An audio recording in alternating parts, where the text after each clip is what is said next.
Selamat sore Sumatera Utara. Sumatera Utara hari ini hadir kembali menjumpai Anda edisi Jumat 27 Juni bersama saya Audra dari Olinka. Sejumlah informasi menarik telah disiapkan oleh tim redaksi kami. Berikut berita selengkapnya. Wanita pekerja migran ilegal bawa 2 kg sabu ditangkap. Pekerja migran meninggal di negara Kamboja. Ribuan warga mengikuti pawai obor sambut tahun baru Muharram.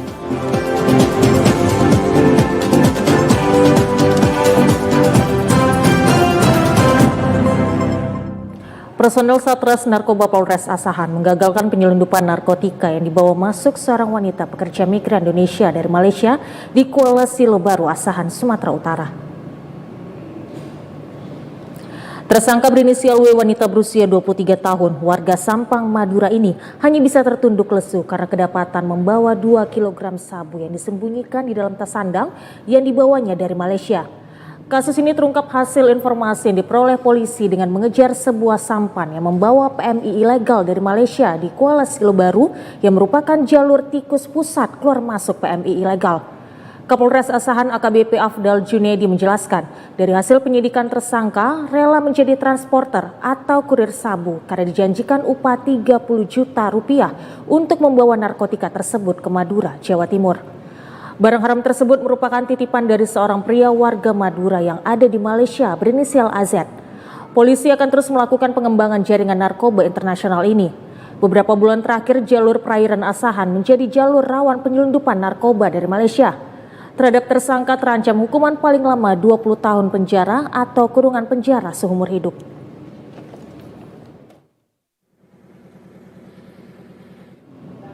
Seorang pekerja migran Indonesia atau PMI asal Kabupaten Asahan meninggal dunia di Kamboja. Keluarga berharap jenazah korban dapat segera dipulangkan ke kampung halaman. Suasana duka masih menyelimuti keluarga seorang PMI bernama Azwar, 32 tahun, warga Kelurahan Bunut, Kecamatan Kisaran Barat, Asahan, yang dikabarkan meninggal dunia di Kamboja. Adik korban Abdul Aziz mengatakan jika abangnya diduga merupakan korban penipuan agen tenaga kerja. Pasalnya sebelum diberangkatkan ke luar negeri, korban dijanjikan akan bekerja di Malaysia. Sebelum meninggal dunia, korban sempat menghubungi keluarga dan mengabarkan jika ia dalam kondisi sakit. Korban pun meminta dikirimkan uang sebesar 40 juta rupiah sebagai denda agar bisa pulang ke tanah air. Karena tidak memiliki cukup uang, pihak keluarga hanya mengirimkan uang sebesar 15 juta rupiah. Namun setelah beberapa hari kemudian, keluarga mendapati kabar jika korban telah meninggal dunia karena terjatuh dari lantai 3 gedung. Saat ini jenazah korban masih dalam pengurusan Kedutaan Besar Republik Indonesia di Kamboja untuk dipulangkan ke tanah air. Gak ngomong-ngomong bang, dia ngomong-ngomong tidak memberi kabar ke keluarga. Tiba-tiba dia mengabarkan bahwasannya dia ditipu agen, dibawa ke Kamboja. Pertama dia ditawarkan ke Malaysia, nyanyi. Terus dia lagi sakit-sakitan kan, langsung mengabarkan ke saya sebagai adik. Ngabarkan bahwasannya dia sedang sakit-sakitan di Kamboja. Masih sedang proses dari pemerintahan KBRI, masih penanganan polisi Kamboja. Sebelumnya kan abang saya minta mengirimkan uang sebesar 15 juta untuk membayar denda. Setelah itu saya kan tidak percaya. Setelah itu ada bos-bos di sana, dia langsung mengasih kepercayaan ke saya bahwasannya dia bisa membuat abang saya itu pulang. Setelah dilakukan pemeriksaan kurang lebih 1 jam, akhirnya mantan pelaksana jabatan kepala desa Rasau ditetapkan sebagai tersangka tindak pidana korupsi dana desa tahun 2023. Dengan menggunakan rompi orange, tampak tersangka menjalani pemeriksaan dari tim kesehatan Kejaksaan Negeri Labuhan Batu Selatan guna memastikan keadaan tersangka sebelum menjalani masa tahanan 20 hari ke depan. Kasih Pitsus Kejaksaan Negeri Labuhan Batu Selatan Solidaritas Telembau Benua memaparkan telah menetapkan tersangka Hasran selaku PJ Desa Rasau, Kecamatan Torgam tahun anggaran 2023. Adapun perbuatan yang dilakukan oleh tersangka ini dalam penggunaan dana desa berupa penarikan dana desa dari rekening kas desa yang belum dipertanggungjawabkan, serta beberapa kegiatan fiktif pembelian hewan ternak, serta pemberdayaan masyarakat Desa Rasau dan SPJ yang juga fiktif, namun kegiatannya belum terlaksana. Sehingga penyidik berkesimpulan terdapat perbuatan melawan hukum yang dilakukan oleh tersangka yang mengakibatkan kerugian keuangan negara sebesar 293 juta lebih. Adapun perbuatan yang dilakukan oleh tersangka ini dalam penggunaan dana desa berupa adanya penarikan dana desa dari rekening kas desa yang sampai saat ini belum dipertanggungjawabkan. Adanya beberapa kegiatan fiktif, misalnya pembelian hewan ternak untuk kegiatan pemberdayaan masyarakat Desa Rasau. Dan adanya beberapa juga pertanggungjawaban atau SPJ fiktif, namun kegiatannya belum terlaksana. Oleh karena itu, penyidik berkesimpulan bahwa terdapat perbuatan melawan hukum yang dilakukan oleh tersangka yang mengakibatkan kerugian keuangan negara, dalam hal ini dana desa Rasau tahun anggaran 2023 sebesar 293 juta lebih. Untuk proses lebih lanjut, Kejaksaan Negeri Labuhan Batu Selatan menitipkan tersangka ke Lapas Kelas 3 Kota Pinang. Menindaklanjuti pengaduan masyarakat, polisi tangkap ratu pengedar narkoba dan temukan 6 mesin judi serta sejumlah barak narkoba ikut dibakar.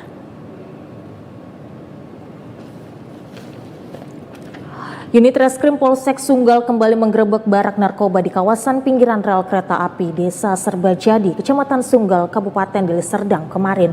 Saat polisi tiba di lokasi tersebut, para pengguna narkoba yang berada di lokasi langsung melarikan diri dari sergapan petugas.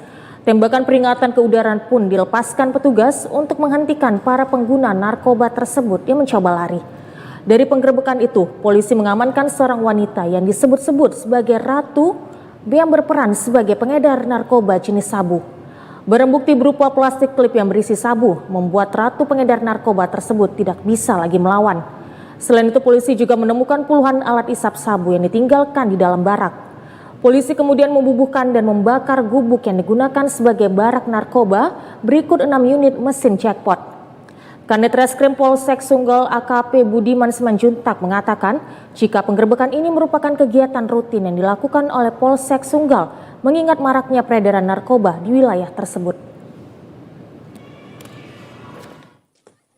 Barang bukti saat pelaku diamankan lengkap. Kemudian untuk barak-barak kita lakukan pemusnahan dan giat ini akan tetap kita lakukan sebagai giat rutin kita. Kita temukan mesin dingdong sebanyak 6 unit ya, 6 unit, dan untuk pemainnya udah melarikan diri. Terhadap mesin kita lakukan juga pembakaran. Polsek Sunggal akan terus berkomitmen dalam menciptakan desa bersih narkoba dan memburu para pelaku narkoba. Balai Besar Karantina Hewan dan Tumbuhan Sumatera Utara bersama Bea Cukai memusnahkan buah mangga seberat 14 ton tanpa izin yang diselundupkan dari Thailand. Selain mangga, petugas juga mengamankan 4 orang yang membawa mangga tersebut melalui jalur laut menggunakan kapal. Ketua Bidang Penindakan dan Penyidikan Bea dan Cukai Sumatera Utara, Iputu Agus Arjaya mengatakan, penyelundupan mangga Thailand ilegal itu digagalkan di perairan Tanjung Siapi-Api, Kabupaten Asahan pada Selasa kemarin. Awalnya petugas mencurigai 1 unit kapal berbendera Indonesia melintas di perairan Asahan. Saat diperiksa didapati sebanyak 14 ton mangga tanpa dokumen. Agus menyebutkan potensi kekurangan pembayaran perpajakan dari penyelundupan mangga ilegal masuk ke Indonesia sebesar 316 juta rupiah. Agus mengungkapkan sebanyak 4 orang diamankan karena terlibat dalam penyelundupan mangga ilegal tersebut dan saat ini masih menjalani pemeriksaan. Penindakan yang dilakukan untuk mendukung program Asta Cita pemerintah termasuk pencegahan, pemberantasan, dan penyelundupan barang-barang ilegal masuk ke Indonesia. Sebelum dimusnahkan dengan cara ditanam, mangga-mangga tersebut diberi cairan untuk memudahkan pembusukan di dalam tanah, namun tidak berbahaya bagi tanaman di sekitarnya.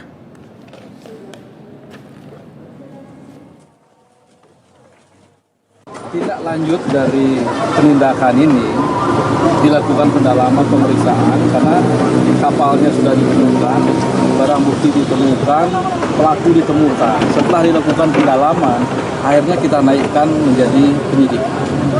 Jadi case ini dilakukan penyidikan oleh penyidik Bea dan Cukai. Modusnya adalah barang-barang asal Thailand, kemudian diangkut dengan kapalnya kapal Indonesia dari Malaysia. Jadi disinyalir ada perjalanan darat dari Thailand ke Malaysia. Kemudian dibawa ke Indonesia di perairan Asahan, ditangkap oleh tim gabungan. Akibat cuaca panas yang melanda kota Sibolga dalam beberapa hari ini menyebabkan sejumlah kawasan lahan hutan perbukitan di kota Sibolga terbakar.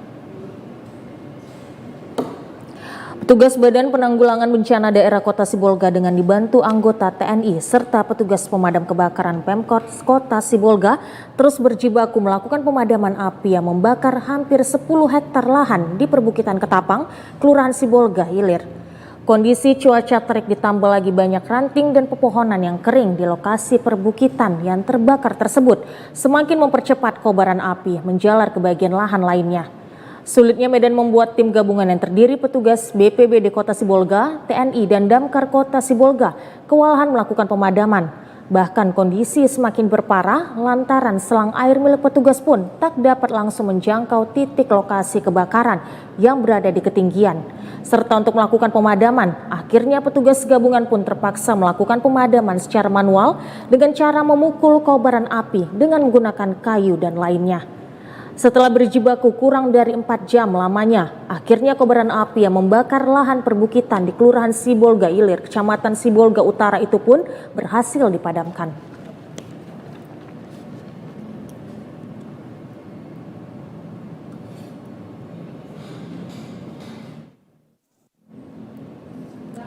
Terlibat dalam aksi pemungutan liar kepada pengendara sepeda motor di kawasan Jalan Palang Merah, Kota Medan, Sumatera Utara, oknum petugas kepolisian dari Satuan Lalu Lintas Polrestabes Medan diberikan tindakan tegas kedisiplinan berupa penempatan khusus atau ransus.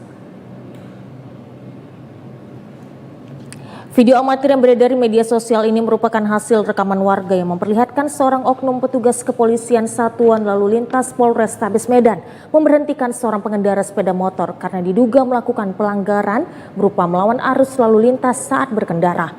Namun dalam video tersebut terlihat petugas kepolisian tersebut tidak melakukan penindakan yang semestinya, yakni berupa penilangan, namun justru terlihat menerima uang sebesar Rp100.000 yang diberikan oleh pengendara. Rekaman video tersebut lalu viral di media sosial dan mencoreng nama baik institusi kepolisian, khususnya Polrestabes Medan. Kasat Lantas Polrestabes Medan AKBP Imade Parwita menyebutkan, saat ini oknum berpangkat Aibtu dan berinisial RH tersebut telah ditindak tegas dan berada dalam tahanan penempatan khusus atau pansus.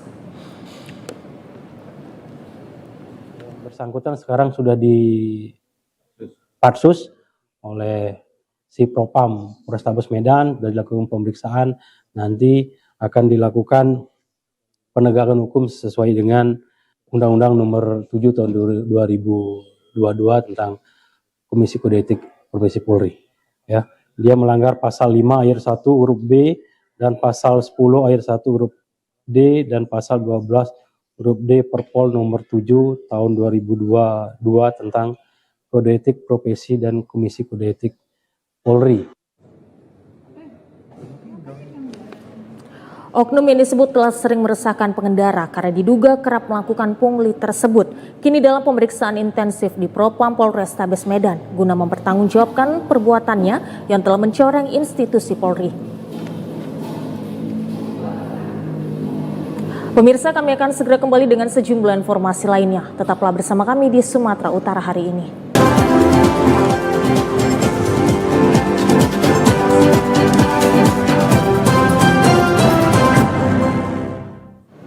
Terima kasih masih bersama kami di Sumatera Utara hari ini. Pemirsa, puluhan mahasiswa menggelar unjuk rasa di depan kantor Kejaksaan Negeri Padang Sidempuan. Mereka menuntut penegakan hukum yang tegas terkait kasus dugaan pemotongan 18% alokasi dana desa tahun anggaran 2023. Suasana panas mewarnai aksi unjuk rasa yang digelar puluhan mahasiswa dan pemuda di depan kantor Kejaksaan Negeri Padang Sidempuan Kamis kemarin.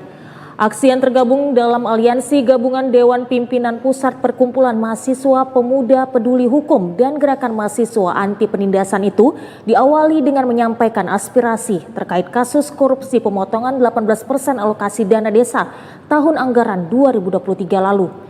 Situasi semakin tak terkendali ketika massa membakar ban hingga diselimuti asap hitam tebal di depan pintu gerbang masuk kantor Kejaksaan Negeri Padang Sidempuan sebagai bentuk perlawanan atas sikap pihak kepala kejaksaan yang dinilai anti kritik. Dalam aksi ini massa meminta agar Kajari Padang Sidempuan mundur dari jabatannya karena menilai Kajari Padang Sidempuan tebang pilih dalam menegakkan hukum terutama di kasus pemotongan anggaran dana desa sebesar 18% tersebut. Salah satu tuntutan massa adalah dugaan potongan 18% dari alokasi dana desa tahun anggaran 2023 tersebut berupa kerugian negara sekitar 5,9 miliar rupiah yang diduga telah diakui para kepala desa serta potongan tersebut diperkirakan mencapai 170 juta rupiah per desa dengan jumlah 42 desa. Dan kami pada Kejaksaan Negeri Kota Padang Sidempuan hanyalah untuk menanyakan kepada Kajari bagaimana kedudukan penegakan hukum terkait pemotongan ADD 18% yang berada di Kota Padang Sidempuan. Namun sampai saat ini belum ada tanggapan dari Kajarinya, selalu diperwakilan oleh Kasih Intel. Kami tidak mau, kami hanya mau statement Bapak Kajari Kota Padang Sidempuan terkait pemotongan ADD 18% ini, Bang. Tidak mendapat tanggapan dari Kajari, massa akhirnya membubarkan diri secara tertib. Mereka berjanji akan kembali berunjuk rasa dengan jumlah massa yang lebih besar pada minggu depan. Ancaman akan adanya bahaya bom di pesawat sudah 2 kali terjadi terhadap maskapai Saudi Airlines yang mengangkut jamaah haji Indonesia dan terpaksa mendarat darurat di Bandara Internasional Kuala Namu, Deli Serdang. Gubernur Sumatera Utara Bobi Afif Nasution menyebutkan kini semua pihak tengah serius mendalami insiden ini. Dalam kurun waktu yang berdekatan, maskapai Saudi Airlines yang mengangkut jamaah haji Indonesia dari Mekah telah 2 kali mendarat darurat di Bandara Internasional Kuala Namu, Kabupaten Deli Serdang, Sumatera Utara. Pendaratan darurat ini terpaksa setelah adanya peringatan yang diterima pilot akan bahaya dugaan adanya bom. Meski bukan merupakan pesawat jamaah haji yang mengangkut rombongan asal Sumatera Utara, namun peringatan akan adanya bahaya bom di pesawat tersebut selalu terjadi saat pesawat melintasi wilayah udara Sumut dan mendarat darurat di Bandara Kuala Namu, Sumatera Utara. Menanggapi hal ini, Gubernur Sumatera Utara Bobi Afif Nasution menyebutkan, hingga kini pemerintah Provinsi Sumatera Utara terus menjalin komunikasi erat dengan Polda Sumatera Utara guna mengantisipasi hal serupa terjadi dan memperketat sterilisasi Bandara Kuala Namu, Deli Serdang agar terhindar dari ancaman atau bahkan bahaya dalam skala yang sama.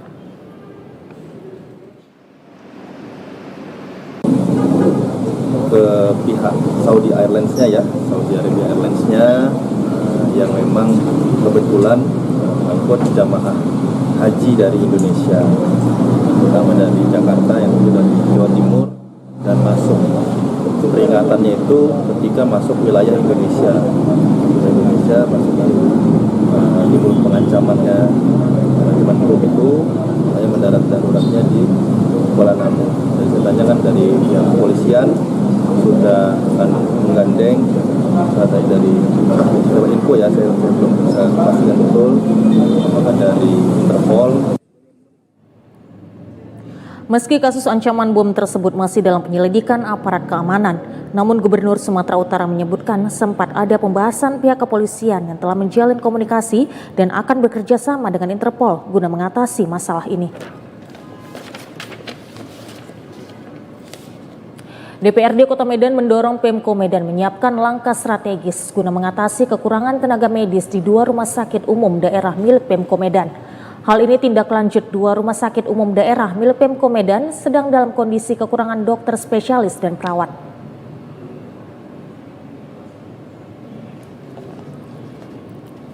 Hal ini menjadi sebab Wakil Wali Kota Medan Zakiuddin Harahap beberapa kali terlihat melakukan inspeksi mendadak di beberapa rumah sakit dan puskesmas Pemko Medan. Bahkan dirinya sempat berkantor di Rumah Sakit Pirngadi Medan. Namun selain pelayanan yang harus lebih ditingkatkan, Wakil Wali Kota Medan mendapat fakta di lapangan yang cukup mengkhawatirkan, yakni masih kurangnya tenaga dokter spesialis dan perawat di dua rumah sakit umum daerah milik Pemko Medan, yakni Rumah Sakit Umum Daerah Pirngadi dan Rumah Sakit Umum Daerah Bakhtiar Jafar. Menanggapi hal ini, Sekretaris Komisi 2 DPRD Kota Medan, Iswanda Nanda Ramli, mendorong Pemko Medan untuk segera melakukan langkah strategis sebab pelayanan kesehatan merupakan hal yang harus diutamakan karena menyangkut soal hajat hidup orang banyak, terkhusus warga Kota Medan.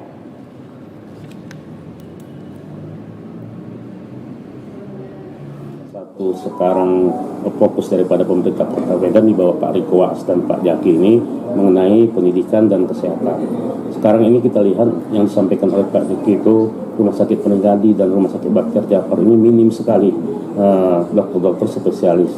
Harapan kita ini coba sinkronnya antara Rumah Sakit Pirngadi dan Bakhtiar Jafar ini dengan BKD agar dibuka ruang untuk dokter-dokter spesialis ini bisa di Rumah Sakit Umum dan Rumah Sakit Bakhtiar Jafar agar tidak ketinggalan dengan rumah sakit swasta lainnya. Nanda menilai perlu adanya perbaikan koordinasi antara Dinas Kesehatan Kota Medan, Manajemen Rumah Sakit Umum Daerah milik Pemko Medan, dan Badan Kepegawaian Daerah agar segera dapat mengisi kekosongan tenaga kesehatan yang dapat berefek pada pelayanan masyarakat tersebut.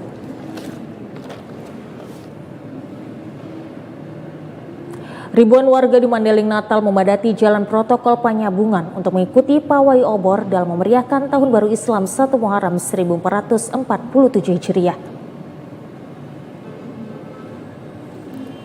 Ribuan warga memadati Masjid Haja Zuliani Lubis di Aikelapan, Kelurahan Sipolu-Polu mengikuti sholat maghrib berjamaah dan mendengarkan tausiah serta zikir akbar dalam memeriahkan Tahun Baru Islam 1 Muharram 1447 Hijriah. Dilanjutkan dengan menggelar pawai obor di Jalan Protokol hingga berakhir di Taman Kota Panyabungan. Pawai obor ini diikuti dari berbagai pondok pesantren, majelis taklim, ormas Islam, dan masyarakat umum dengan berjalan kaki sambil mengkumandangkan sholawat Nabi. Pawai obor ini juga dihiasi dengan bendera Palestina yang merupakan dukungan masyarakat Mandailing Natal kepada masyarakat Palestina. Ketua Panitia Pawai Obor Abdul Aziz juga membacakan petisi penolakan peredaran narkoba di Bumi Gordang 9 Mandailing Natal, serta penolakan maksiat, perjudian, minuman keras, LGBT, dan mengutuk keras Zionis teroris Israel. Akibat kegiatan Pawai Obor tersebut, petugas kepolisian terpaksa melakukan tutup buka jalur karena iring-iringan pawai yang menggunakan satu jalur. Sekarang sudah mulai masuk ke semua lini masyarakat. Ini tidak bisa lagi kita diamkan. Sudah saatnya para ulama, para masyarakat dan pemerintah satu tekad untuk memberantas narkoba. Setuju? Setuju? Setuju? Setuju? Mengutuk keras perbuatan Zionis. Pemerintah daerah Kabupaten Mandailing Natal juga menyambut baik kegiatan kemeriahan peringatan Tahun Baru Islam dengan menggelar berbagai kegiatan seperti sholat berjamaah, tausiah, doa bersama, dan pawai obor. Kegiatan ini merupakan simbol agama Islam yang bisa dijadikan momentum setiap tahunnya untuk memeriahkan Tahun Baru Islam di Mandailing Natal. Pemerintah Kabupaten Mandailing Natal berkomitmen menjadikan momentum ini sebagai titik tolak mempercepat pembangunan yang lebih berkeadilan, berbasis kearifan lokal dan berkelanjutan. Mari kita jadikan nilai-nilai muharram, kesabaran, persatuan, dan keikhlasan sebagai fondasi dalam menjalankan tugas pengabdian kita bersama.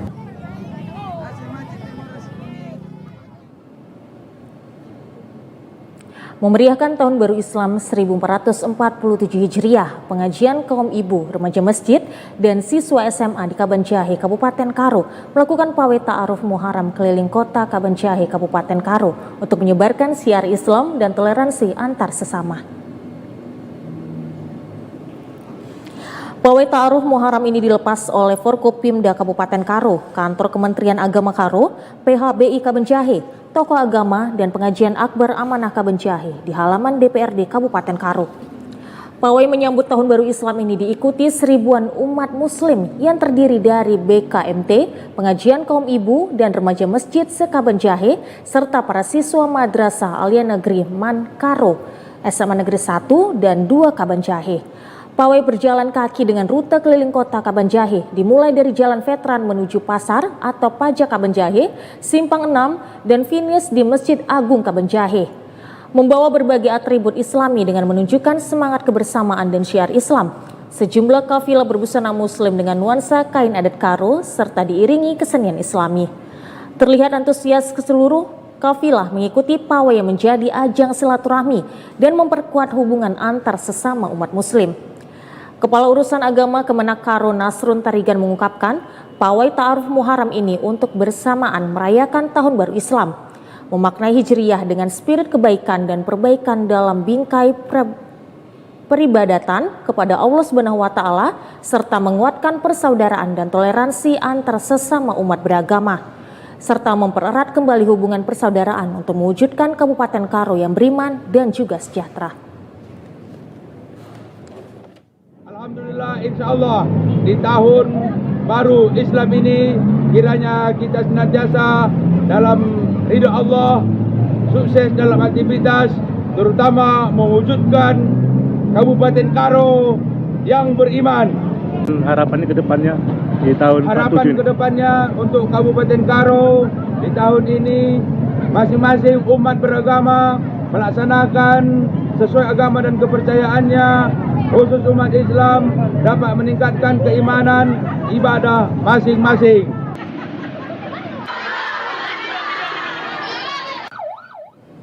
Sambut Tahun Baru Islam 1 Muharram 1447 Hijriah, ribuan masyarakat di Kecamatan Tanjung Pura, Kabupaten Langkat mengikuti pawai obor keliling kota. Meski kondisi hujan tidak menyurutkan semangat masyarakat untuk melakukan long march keliling kota Tanjung Pura sambil melantunkan salawat dan takbir. Pawai obor yang dimulai dari Masjid Azizi, Kecamatan Tanjung Pura ini diikuti oleh peserta yang terdiri dari remaja putra dan putri serta anak-anak untuk berjalan kaki keliling kota dan kembali ke lokasi awal Masjid Azizi. Kegiatan yang meriahkan oleh masyarakat dan remaja Masjid Azizi serta Ormas Kepemudaan sebagai bentuk merayakan atau menyemarakan Tahun Baru Islam 1 Muharram 1447 Hijriah. Selain itu, kegiatan pawai obor keliling kota ini diharapkan dapat mempererat silaturahmi antara warga Kecamatan Tanjung Pura.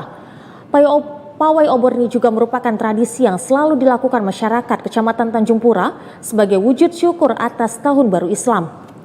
Aidil Syaputra, tokoh pemuda, mengatakan kegiatan pawai obor ini bertujuan agar anak muda lebih mencintai agamanya dan adanya perimbangan antara Tahun Baru Masehi dan Tahun Baru Hijriah sehingga lebih mencintai Rasulullah Shallallahu Alaihi Wasallam.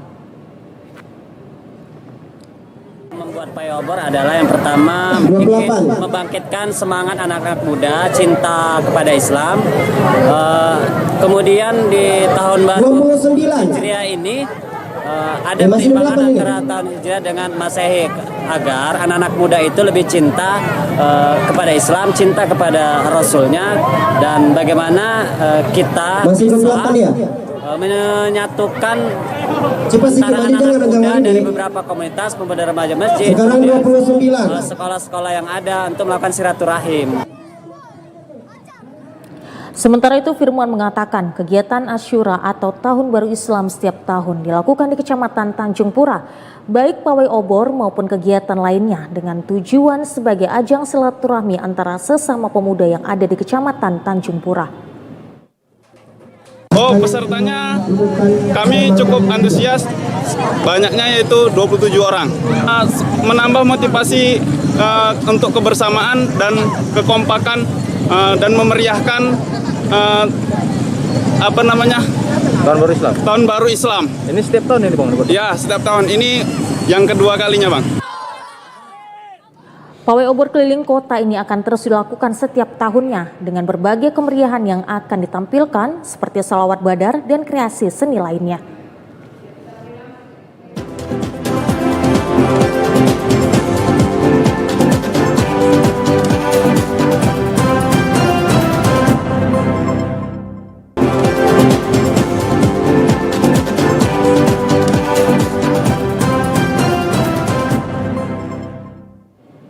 Terima kasih masih bersama kami di Sumatera Utara hari ini. Pemirsa, 251 koperasi merah putih di Tapanuli Utara telah terbentuk tahapan legalisasi badan hukum di notaris selesai dengan capaian 100% dan berikutnya pengurus koperasi desa melakukan proses pembuatan NPWP hingga pembukaan rekening bank. Pengesahan dan pendirian Badan Hukum Koperasi Desa Kelurahan Merah Putih di Kabupaten Tapanuli Utara sebanyak 251 koperasi desa kelurahan yang telah memiliki legalitas dari notaris telah selesai dilakukan. Menurut Ketua Pengawas Koperasi Merah Putih Desa Pagar Batu Saltur Huta Barat mengatakan, setelah menerima pengesahan dan pendirian badan hukum dari pihak notaris, selanjutnya pengurus koperasi desa akan melakukan registrasi nomor induk koperasi, NPWP, hingga rekening bank. Selain itu, untuk syarat dasar terpenuhi untuk peresmian koperasi Desa Kelurahan Merah Putih secara nasional akan dilaksanakan bersamaan dengan peringatan Hari Koperasi pada 12 Juli 2025 mendatang dan akan beroperasi pada Oktober 2025 mendatang. Setelah selesai Koperasi Merah Putih kita ini memperoleh SK dari Kementerian Hukum, maka saat ini kita arahkan mereka supaya mengurus nomor induk berusaha, dan saat ini sudah ada yang memiliki dan sedang berproses. Ke depan mungkin bulan Juli kita sudah mulai mengarahkan Koperasi Merah Putih ini memfasilitasi atau menyiapkan langkah-langkah untuk bisa beroperasi.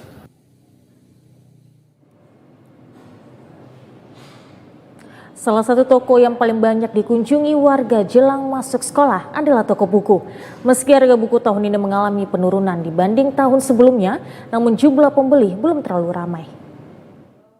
Seperti di salah satu toko penjualan alat tulis kantor di kawasan Pusat Pasar Medan, menjual aneka buku tulis untuk anak sekolah, mulai dari sekolah dasar hingga SMA.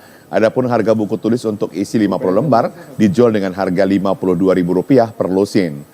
Buku tulis isi 48 lembar dijual dengan harga Rp38.000 per lusinnya.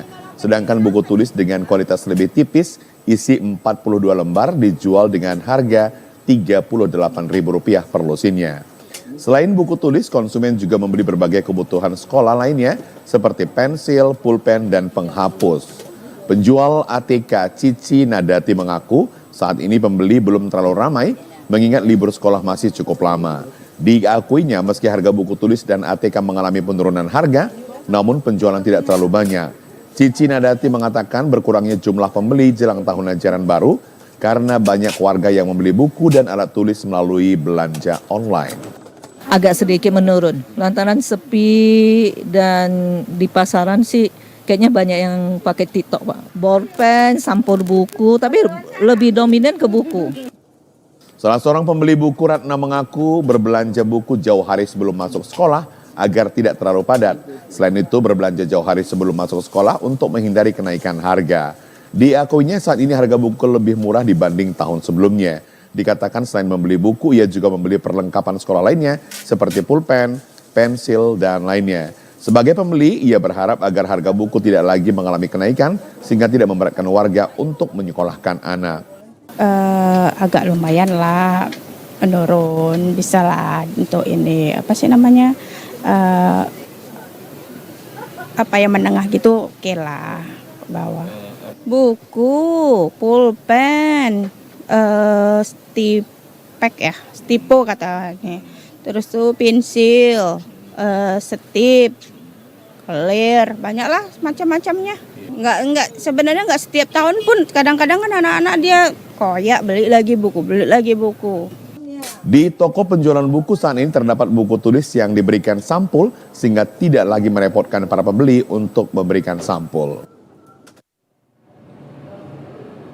Jelang tahun ajaran baru 2025-2026, penjualan pakaian seragam sekolah mengalami peningkatan di Pusat Pasar Medan. Penjualan seragam sekolah paling banyak terjual untuk tingkat SD dan SMP. Toko penjual pakaian seragam sekolah sejak pagi tadi sudah ramai dikunjungi warga bersama anak-anaknya, mengingat saat ini masih libur sekolah. Orang tua sengaja membawa anak-anaknya untuk membeli seragam sekolah agar dapat disesuaikan dengan ukuran badan. Salah seorang pembeli, Mariance, mengaku membeli seragam sekolah jauh hari sebelum sekolah karena waktunya tepat dan bisa langsung membawa anak-anak untuk membelinya. Sebagai konsumen, ia akan membeli pakaian yang cocok dipakai anak-anaknya. Diakuinya sebagai pembeli ia hanya berharap mendapatkan harga yang relatif murah dan berkualitas baik. Kalau naik ya sewajarnya lah, tapi jangan juga. Iya, maksudnya sesuai dengan gajinya kita semua gitu loh Pak. Kalaupun kita naik ya sesuaikan saja, tapi jangan pula nanti dari gaji timpang sama yang dikeluarkan. Ya harganya murah, kualitas sesuai, terus ya pembeli dan si penjual juga nggak tersiksa gitu aja sih Pak. Pedagang pakaian di Pusat Pasar Medan, Yani menjelaskan 1 minggu libur sekolah tingkat penjualan pakaian belum terlalu ramai, namun sudah mengalami peningkatan. Harga pakaian seragam sekolah untuk tingkat sekolah dasar satu setel mulai Rp170 hingga Rp190.000. Yani mengaku harga seragam sekolah untuk tahun ini mengalami kenaikan sekitar Rp1.500 per potongnya. Dikatakan saat ini para pembeli tidak hanya datang dari kota Medan, namun terdapat pembeli dari luar kota. Pembeli dari luar kota pada umumnya membeli dengan jumlah banyak karena akan dijual kembali. Kayak mana ya Bang, agak-agak sulit juga karena kan ekonomi itu kan jadinya ada yang memang terpaksa harus beli karena mereka masuk ajaran baru gitu. Ada yang mereka pakai yang lama punya paling ada tambah-tambahan dikit gitulah. Tapi sampai saat ini sih masih normal.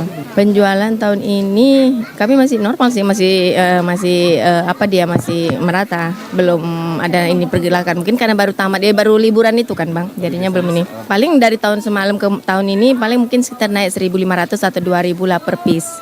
Gitu aja. Kalau eceran ya lumayan gitu kan. Tapi kadang-kadang kan kami juga ada pesanan dari luar kota. Jadi mereka kirim barang, kirim pesanan, kita kirim ke pengangkutan gitu.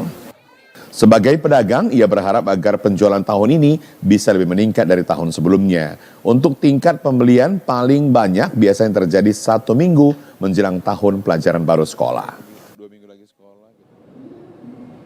Pemirsa, berikut informasi perakiraan cuaca di sejumlah daerah di Sumatera Utara dari Badan Meteorologi, Klimatologi, dan Geofisika Wilayah 1 Medan yang berlaku pada hari Sabtu 28 Juni 2025.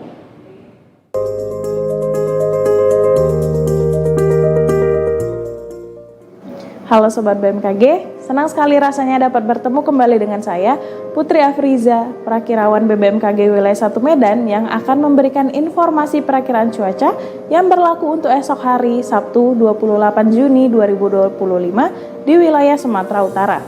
Pada pagi hari, berawan di seluruh wilayah Sumatera Utara. Untuk siang menuju sore hari, cerah berawan dan berpotensi hujan ringan di wilayah Asahan, Labuan Batu Utara, Langkat, Mendeling Natal, Padang Lawas, Simalungun, Toba, dan sekitarnya. Untuk malam hari, berawan dan berpotensi hujan ringan di wilayah Asahan, Deli Serdang, Kota Medan, Labuan Batu Utara, Langkat, Tapanuli Selatan, Tapanuli Utara, Toba, dan sekitarnya. Untuk dini hari, berawan dan berpotensi hujan ringan di wilayah Deli Serdang, Medan, Langkat, dan sekitarnya. Untuk suhu udara berkisar antara 14 hingga 35 derajat Celcius. Untuk kelembapan udara berkisar antara 71 hingga 99%. Untuk angin bertiup dari arah selatan hingga barat laut dengan kecepatan berkisar antara 1 hingga 9 km per jam. Untuk titik panas atau hotspot di Sumatera Utara, pada pantauan tanggal 26 Juni 2025, terdapat 2 titik panas di wilayah Kabupaten Tapanuli Selatan. Himbauan kepada seluruh masyarakat, waspada potensi hujan yang dapat disertai petir dan angin kencang di wilayah pantai timur, lereng timur, pegunungan, yang dapat mengakibatkan bencana hidrometeorologi seperti banjir dan juga longsor. Demikian yang dapat saya sampaikan, semoga bermanfaat dan sampai jumpa.